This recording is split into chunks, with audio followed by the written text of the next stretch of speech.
అందరికీ నమస్కారం. ఈనాటి లోతైన విశ్లేషణకు స్వాగతం. ఈరోజు మనం ఆ, ఒక మనిషి జీవితంలో ప్రయాణాలు ఎలాంటి భావోద్వేగాలను మార్పులను తీసుకువస్తాయి అనే దాని గురించి మాట్లాడుకోబోతున్నాం. ఖచ్చితంగా ఇది ప్రతి ఒక్కరికి కనెక్ట్ అయ్యే చాలా ఆసక్తికరమైన టాపిక్. అవును, మన ముందున్న మూలాధారం ఏంటంటే జగిత్యాలకు చెందిన ప్రముఖ జర్నలిస్ట్ సిరిసిల్ల శ్రీనివాస్ గారు స్వయంగా రాసుకున్న ఒక అద్భుతమైన యాత్రానుభవం. 2026 ఫిబ్రవరి 19 నుండి 22 వరకు జరిగిన పర్యటన కదా ఇది. అవునండి, కేవలం ఒక 4 రోజుల సాధారణ పర్యటనలా కనిపించే ఈ యాత్ర ఒక మనిషిలో ఆధ్యాత్మికంగా, చారిత్రకంగా, అలాగే మానసికంగా ఎలాంటి లోతైన ముద్ర వేసిందో ఈనాటి చర్చలో మనం విశ్లేషించబోతున్నాం. నిజమే. అసలొక ప్రయాణం అంటే కేవలం ఒక ఊరు నుండి ఇంకో ఊరికి వెళ్లడం మాత్రమే కాదు కదా. ఆ ఆలోచనే ఈ డైరీ చదువుతున్నప్పుడు కలుగుతుంది మనకి. ఆ ఆలోచన చాలా సహజమైనది. ఈ యాత్రాకథనం చదువుతున్నప్పుడు నాకు కూడా అనిపించిన ప్రధానమైన విషయం అదే. ప్రయాణమనేది ఎప్పుడూ భౌతికమైన కదలిక మాత్రమే కాదు, అదొక అంతరంగిక అన్వేషణ. ఖచ్చితంగా. సిరిసిల్ల శ్రీనివాస్ గారు ఈ విషయాన్ని తన కథనం ప్రారంభంలోనే చాలా స్పష్టంగా ప్రస్తావించారు. ప్రధానమంత్రి నరేంద్ర మోడీ గారు ఒకానొక సందర్భంలో ప్రయాణాల గురించి ఒక మాట చెప్పారు. అవును, విజ్ఞాన విహారయాత్రలు అంటే దైనందిన జీవితం నుండి దొరికే విరమం మాత్రమే కాదని కదా. అదే కదా, అవి కొత్త విజ్ఞానాన్ని, చారిత్రక అంశాలపై లోతైన అవగాహనను, అలాగే మన సంస్కృతి, సాంప్రదాయాల పట్ల అపారమైన గౌరవాన్ని పెంపొందిస్తాయని ఆయన అన్నారు. ఎంతో లోతైన మాట ఇది. అంతేకాదు, ముక్కుమొహం తెలియని వ్యక్తులతో కొత్త బంధాలను, అంతులేని మానసిక ప్రశాంతతను ఇస్తాయని మోడీగారు చెప్పిన మాటలు అక్షరసత్యాలని ఈ 4 రోజుల పర్యటన నిరూపించిందని శ్రీనివాస్ గారు రాశారు. అవును, ఈ యొక్క వాక్యం ఈ యాత్ర వెనుక ఉన్న విశాలమైన దృక్కోణాన్ని మనకు పరిచయం చేస్తోంది. మరి ప్రధానమంత్రి గారి మాటల్లోని ఆ లోతైన అర్థాన్ని ఈ ప్రయాణం ఎలా ఆవిష్కరించిందో మనం క్రమక్రమంగా చూద్దాం. తప్పకుండా. అసలు ప్రయాణం మొదలైన విధానమే చాలా ఆసక్తికరంగా ఉంది. నిజమే. ఫిబ్రవరి 19న సికింద్రాబాద్లో తెల్లవారుజామున 5 గంటలకే ఈ ప్రయాణం మొదలైంది. అయితే ఇక్కడ వారెంచుకున్న ప్రయాణ సాధనం ఆధునికతకు ప్రతీకైన వందే భారత్ ఎక్స్ప్రెస్. ఉదయాన్నే బయల్దేరి మధ్యాహ్నం 2:30 కల్లా విశాఖపట్నం చేరుకున్నారు. మళ్ళీ అక్కడ్నుండి 3:30కి ఇంకో వందే భారత్ రైలు పట్టుకొని రాత్రి 9:30 కల్లా తమ గమ్యస్థానమైన భువనేశ్వర్ చేరుకున్నారు. అంటే ఒకే రోజులో 2 ఆధునిక రైళ్లు. అవును, పాతకాలంలో ఇలాంటి ఆధ్యాత్మిక క్షేత్రాలకు వెళ్లాలంటే ఆ ప్రయాణమే ఒక సుదీర్ఘమైన, అలసటతో కూడిన ప్రక్రియగా ఉండేది కదా. ప్రయాణాల రూపురేఖలు ఎంతలా మారుతున్నాయో ఇది తెలియజేస్తోంది. ఈ మార్పును మనం 2 కోణాల్లో అర్థం చేసుకోవచ్చు. ఒకటి సాంకేతికపరమైన అభివృద్ధి, రెండవది మానసికపరమైన సంసిద్ధత. అంటే భౌతికమైన శ్రమ తగ్గడం వల్లే అంటారా? అవును. పాత రోజుల్లో తీర్థయాత్రలు అంటే గమ్యం చేరుకునేసరికి భౌతికంగా సగం బలం ఉడిగిపోయేది. ఆ శారీరక బడలిక వల్ల అసలు ఆ క్షేత్రంలోకి అడుగుపెట్టినప్పుడు కలగాల్సిన ఆధ్యాత్మిక స్పందన పూర్తిస్థాయిలో వ్యక్తమయ్యేది కాదు.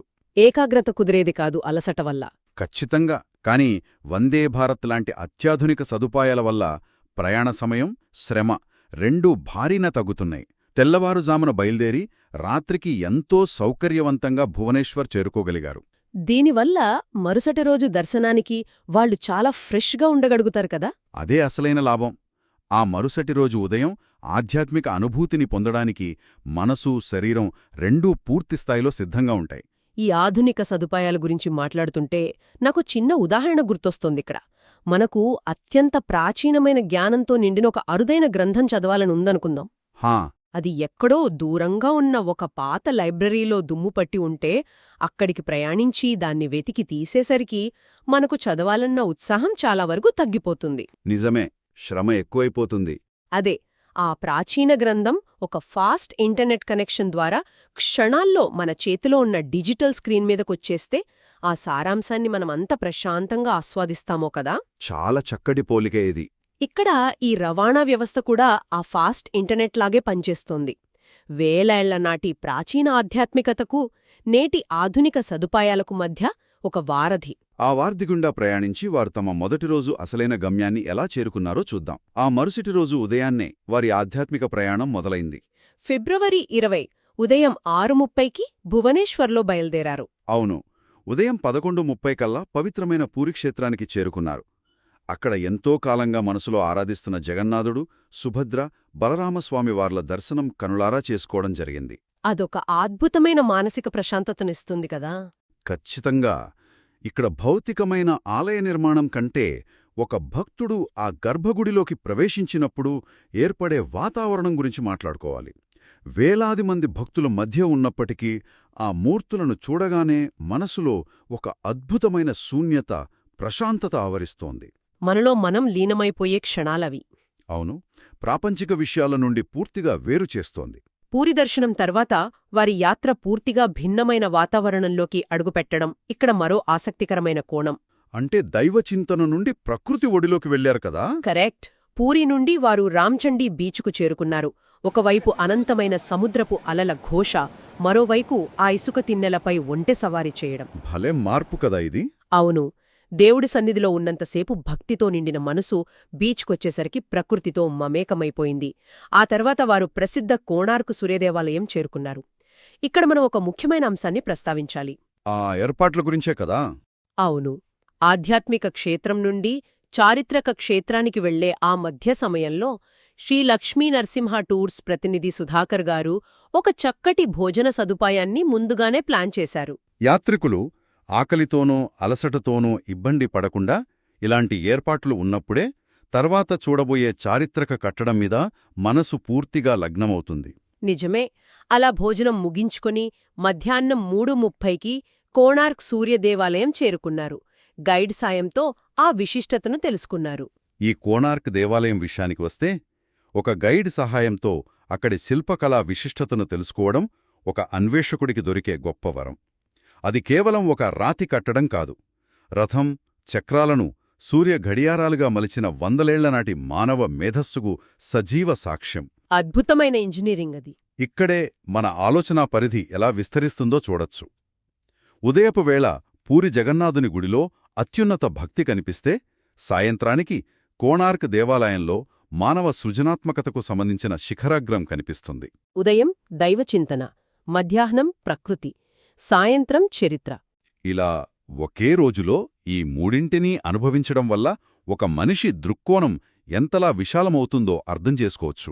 ఈ ఆధ్యాత్మిక చారిత్రక కలయిక గురించి మాట్లాడుతుంటే మూడో రోజు ప్లానింగ్ కూడా యాత్రికులను మరింత లోతైన అనుభూతులకు లోను చేసేలా సాగింది.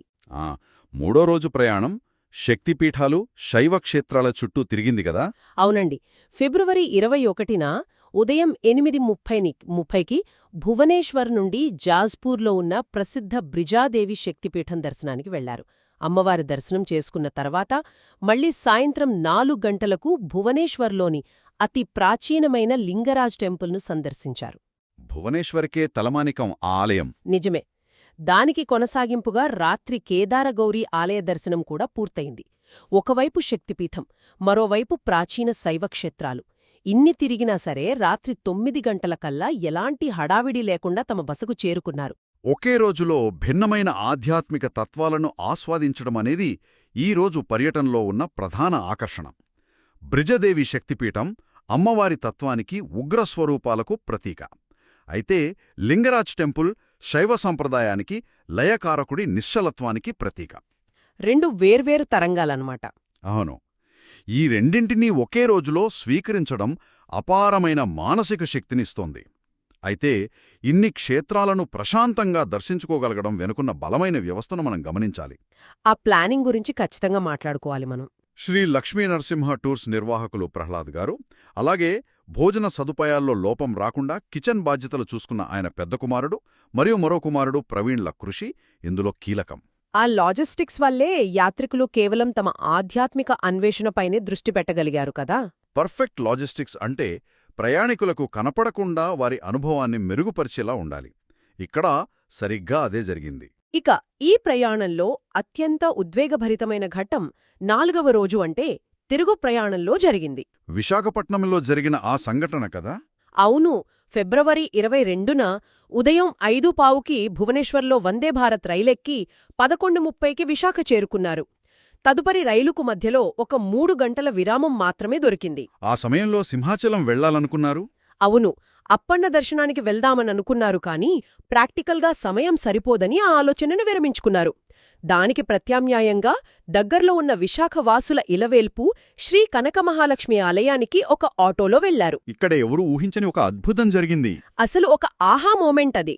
వారు అమ్మవారి దర్శనానికి వెళ్లగానే ఏమాత్రం పరిచయం లేని ఒక ఆలయ ఉద్యోగి నేరుగా వారి వద్దకు వచ్చి వారి చేతిలో ఒక అన్నప్రసాదం టికెట్ పెట్టారు. చాలా ఆశ్చర్యంగా అనిపిస్తుంది వింటుంటేనే. ఎంతో సంతృప్తిగా ఆ అమ్మవారి అన్నప్రసాదాన్ని స్వీకరించి రైలు సమయానికి విశాఖ స్టేషన్కు చేరుకున్నారు.